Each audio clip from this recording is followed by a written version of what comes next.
Good morning students, myself doctor Sangeeta Kumari. आज हम लोग जानेंगे कि मानव शास्त्र का संबंध समाज यानी सोशल साइकोलॉजी से किस प्रकार का संबंध है। इसके पिछले वीडियो में मैंने आप लोगों को बताया था कि सोशल साइकोलॉजी किस तरह से सोशियोलॉजी यानी समाज शास्त्र से संबंध रखता है, यानी दोनों में क्या समानताएं हैं, क्या असमानताएं हैं, किस तरह से एक दूसरे का सहयोग करते हैं अध्ययन करने में और कितना उन दोनों में विभिन्नता पाई जाती है। आज हम लोग उसी को कंटिन्यू करेंगे और आज हम लोग जानेंगे कि सोशल साइकोलॉजी एंथ्रोपोलॉजी यानी मानव शास्त्र किस प्रकार संबंधित रखता है, यानी दोनों में किस प्रकार की समानताएं पाई जाती है, क्या विभिन्नताएं पाई जाती हैं। तो हम लोग आज स्टार्ट करते हैं इस चीज को। समाज मनोविज्ञान तथा मानव शास्त्र में संबंध यानी relationship between social psychology and anthropology. समाज मनोविज्ञान का संबंध मानव शास्त्र यानी एंथ्रोपोलॉजी से भी है। मानव शास्त्र वह विज्ञान है, हम लोग जानते हैं पहले कि मानव शास्त्र है क्या। तो मानव शास्त्र वह विज्ञान है जिसमें मानव जाति के शारीरिक, सामाजिक और सांस्कृतिक पहलुओं का अध्ययन किया जाता है। यानी इसमें तीनों चीज का अध्ययन होता है, यानी सामाजिक और शारीरिक और सांस्कृतिक तीनों का अध्ययन किया जाता है। इस तरह से अगर हम इसका बोर्ड डेफिनेशन को देखेंगे तो हम लोग पाते हैं कि मानव शास्त्र में मानव जीवन के मूलतः 3 पक्षों का अध्ययन अधिक किया जाता है, शारीरिक, सामाजिक और सांस्कृतिक। ये तीनों पक्ष ऐसे हैं जिन पर मनोविज्ञान जो है मनोविज्ञान का प्रभाव जो है वो स्पष्ट रूप से दिखाई पड़ता है।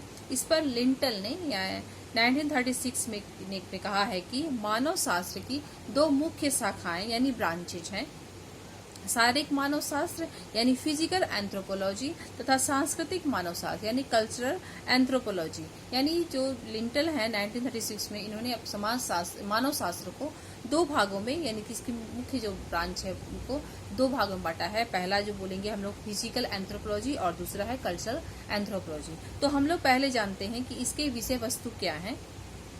हम लोग पहले आते हैं कि शारीरिक मानव शास्त्र समाज मनोविज्ञान एक वैज्ञानिक आधार प्रदान करता है। हम लोग तो ऐसे ही जानते हैं कि किसी चीज का वैज्ञानिक अध्ययन करने में सोशल साइकोलॉजी बहुत ही महत्वपूर्ण भूमिका निभाता है।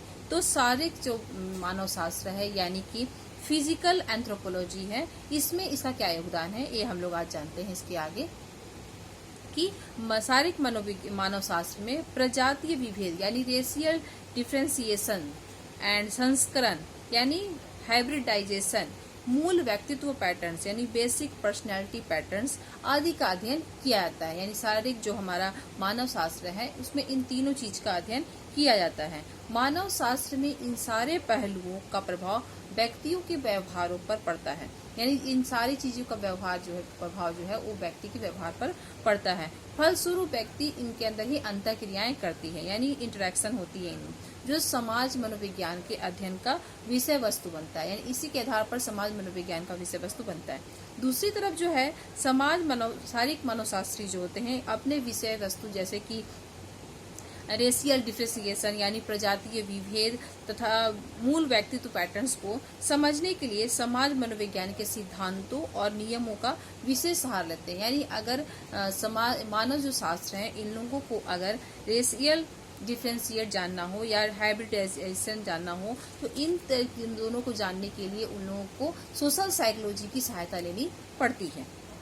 इस तरह से दोनों मनोविज्ञान जो है आपस में संबंध रखते हैं। इसके बाद हम लोग आते हैं सांस्कृतिक मानव शास्त्र यानी कल्चरल एंथ्रोपोलॉजी। इसमें देखा गया है कि मानव में सांस्कृतिक पक्षों का अध्ययन पर अधिक बल दिया गया है।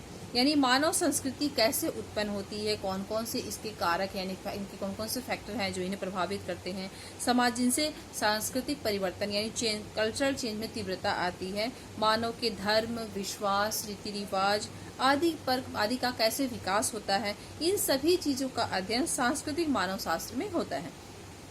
सांस्कृतिक मानव शास्त्र में कुछ ऐसे भी पक्ष हैं जिनका प्रभाव व्यक्तियों के व्यवहारों पर पड़ता है और सांस्कृतिक मानव शास्त्री अपने विषय वस्तु के विभिन्न पक्षों का अध्ययन करने के लिए समाज मनोविज्ञान यानी कि सोशल साइकोलॉजी के महत्वपूर्ण आंकड़ा यानी डाटा, उसका जो मेन डाटा है वो सोशल साइकोलॉजी से प्राप्त होते हैं।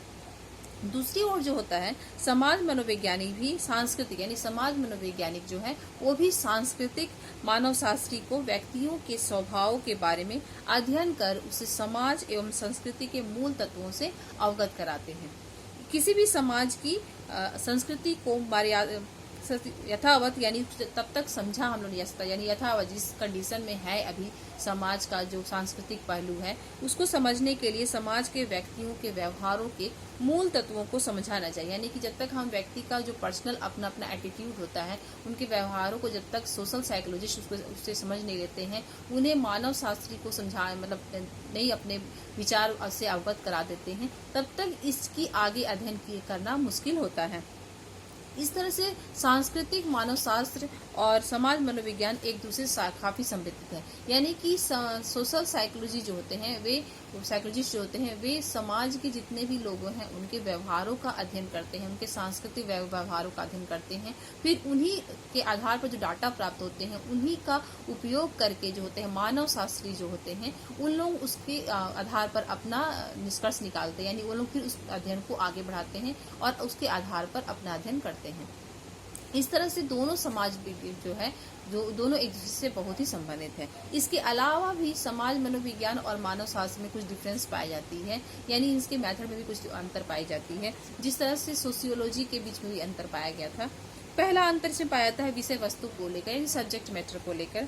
मानव शास्त्र में आदिकाल मानव तथा उसके शारीरिक सामाजिक तथा सांस्कृतिक पक्षों के अध्ययन पर बल डाला जाता है, यानी आदिकाल में जो स्थित मानव थे उन लोगों की शारीरिक सामाजिक और सांस्कृतिक जो आधार होते हैं उन पर बल डाला जाता है, जबकि समाज मनोविज्ञान में व्यक्तियों के व्यवहारों और अनुभूतियों का जो अध्ययन किया जाता है वह सामाजिक परिस्थिति में किया जाता है। ये अंतर पाया जाता है, यानी दोनों का सब्जेक्ट मैटर है, दोनों में जो अंतर पाए जाते हैं।